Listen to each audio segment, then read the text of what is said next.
This episode right here is why I stopped reading the manga. I knew things like these, reveals as big as these, would be so much better in animation, and for myself, everything that I was hoping for was lived up to with this episode. This is the first true episode that I was an anime original for. Like, everything here, I didn't see coming. I love all of these details that for so long people tried saying, oh, we're just skimming over them, or we didn't get to see what Norman found under Ray's bed. We didn't get to see how things were going to truly happen. They were calling it plot holes, or they were saying there wasn't enough details being explored. And then this author comes in and literally reveals everything. Reveals that they had more and more kids being brought into this equation here so they could listen in on Sister Crone, getting the info right from the horse's mouth there. I love how they have this brutal plan and how that Ray, as well as Norman, as well as Emma, they all were trying to do different things, but really, Emma, the one that everyone thought was cliche, couldn't get the job done,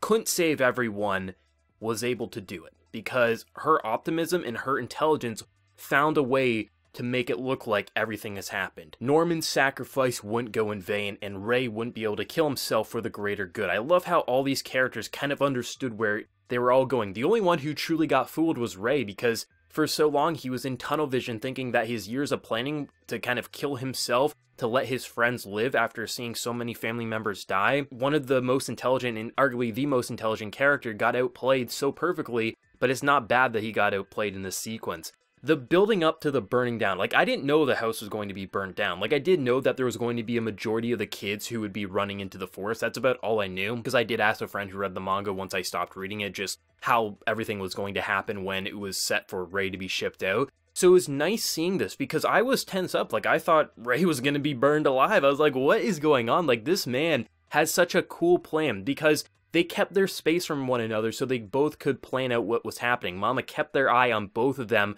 but because she kept her eye on both of them, she couldn't see that all the other kids were also doing things. Right now, it seems like the only one who's chilling with Mama is Phil, because Phil's just like, yo, I'm gonna be the main character for right now, which is kind of funny. It's such the perfect plan that Norman had so much ready and planned out for Emma, and Emma was bringing in more and more, because Emma sees that these kids, they're not as naive, they're not as simple-minded as maybe Ray or even Norman might want to think. If, like, realistically, for them to all escape, they need to be in on the plan. So I like how Emma has certain characteristics that are really important for this plan, like trusting in her family to be able to aid them in their support, and once they see the proof and the more people who believe in this story that they are on a farm, the easier it will be to kind of get in the rest of the kids to join their escape plan. Ray is someone who thinks there's only one way to do this, which is burn down the house, which is important. That's only something that Ray would come up with. Norman, who's very logical, understands that his sacrifice was needed for this to all work out, because it would take time to get the supplies, get the preparation rolling, and for the training to be complete. You know, they're running up the wall. Either they're going to be jumping over or they're going to be sprinting to the exit there. I love how so many things were clicking in this episode, in the build-up, the music. There was even some jazzy style music in this episode. There was some very horror design music. The music made the tension in this episode. It honestly, my heart was racing. That's how bad it was. And it was kind of good all at the same time, because having this be, like, for me to read it, I would have loved it. I thought it would be exciting, but I knew having the voice acting, like having Mama just hum in the background, these little simple audio cues with how it would be directed, if they nailed it, if a studio could properly adapt this, I knew this is why I'd want to be an anime original for the remainder of the story, because this is the type of stuff that only a medium like anime can deliver. This was the most intense and best episode of The Promised Neverland, hands down. And best of all, we still got one episode left before the season has to wrap up,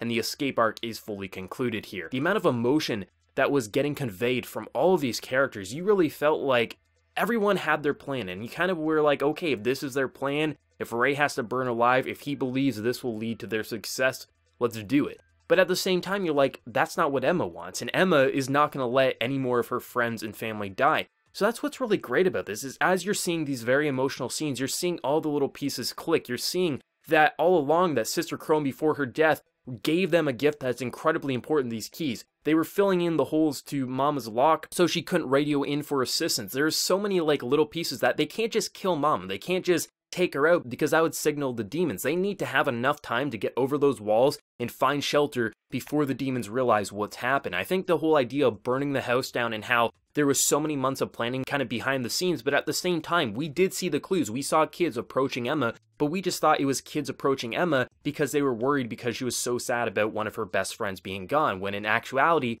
they were talking and planning and giving info.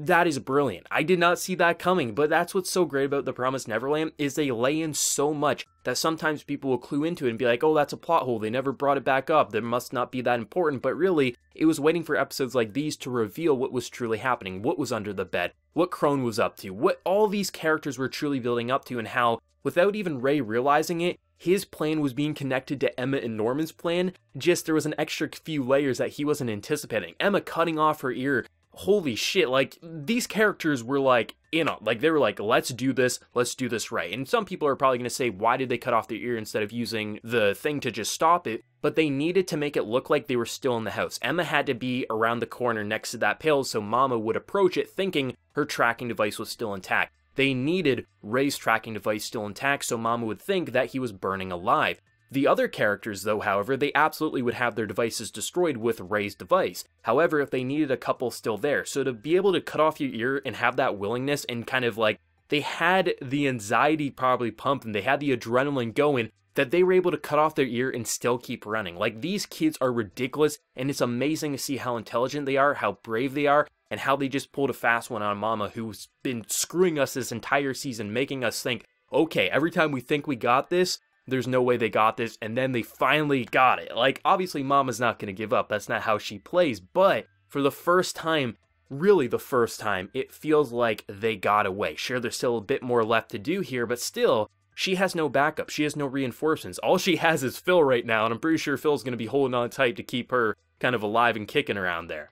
This episode, holy hell, grin ear to ear, heart pumping, adrenaline going alongside these characters, the way all the past episodes clicked to make this plan function the way it did. Music, so on point. Voice actors, killing it. The directing, holy hell, the flames, the way they were spinning around. I love Ray's just confusion, like, what? How did they do this? How did I not see this coming? And that's what's so great, because Ray really was ready to give one for the greater good, and he didn't have to. This season, this anime is fantastic, and it deserves a full adaptation, especially because I've heard that the manga is in its final arc here, or approaching it, so I really hope Cloverworks wants to adapt this full thing, that the production committee will allow for that. This season has been incredible. I'm sure we'll get at least one more season, even if they don't go full adaptation, but this is why I stopped reading the manga, because all these areas, and then yes, this season isn't perfect. There are some issues you can focus in on, but the pros for me outweigh the cons tenfold, because this episode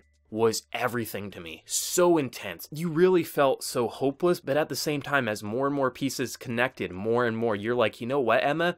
I apologize for ever doubting you. You can do. And it seems like right now, the only ones who are left behind were the ones who are willingly staying behind. If Phil was in on it or not, I really don't know. But still, like, Emma's plan, that shit's succeeding, and no one really thought it was possible, myself included. I started doubting it a lot that all could be saved, or a majority, kind of siding with Ray because he seemed like the logical one, but people forget that Emma's also logical. She has some grand ambitions here. This episode, holy shit, was incredible. I don't recall being so tensed up, so excited watching an anime episode in quite a while. Because even though I knew they were going to make it to that wall, that's all I really knew about this episode, it was still, I didn't know where they were going, and I didn't realize there were so many pieces that were connecting together up to this plan being executed. It wasn't just Emma had a plan, it was Emma had a plan for months, and Norman had a plan for months, Ray had a plan for months, and they're all connecting together without them really realizing it, and how all these little scenes that we thought were good by themselves actually were kind of connecting to build up the squad to be ready for the grand escape. That's amazing, and no one saw that coming. I saw no one predict something like this happening, and I love how it really shows that there's so much care and attention to detail put into the series to make sure things aren't left unanswered, that you don't think, well, why did they cut off their ear? Well, they have to cut off their ear, so Mama thinks they're still in the house.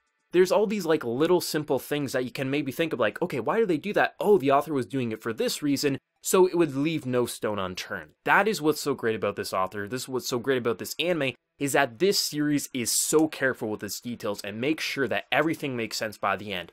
I remember episodes 3, 4, 5, people are like, oh, this doesn't make a whole lot of sense, but you gotta wait for episodes like these till you see the full arc concluded to see what they are truly building up to. Because this isn't a story like most where they kind of bring up some details and forget about it. No, Neverland wants to make sure those details are important. Episodes like these really highlight what it was truly building up to all along. Everyone, let me know what the hell you're thinking of this episode of The Promised Neverland. Did you love it? Did you hate it? For whatever reason, if you hate it, better explain why, because personally for me, this is a damn flawless episode, but hey, opinions, right? So let me know down in the comment section below. Remember, leave a like if you did enjoy this review, and also be sure to subscribe around here if you happen to be new. So until next time, everyone, please take care and have a good one.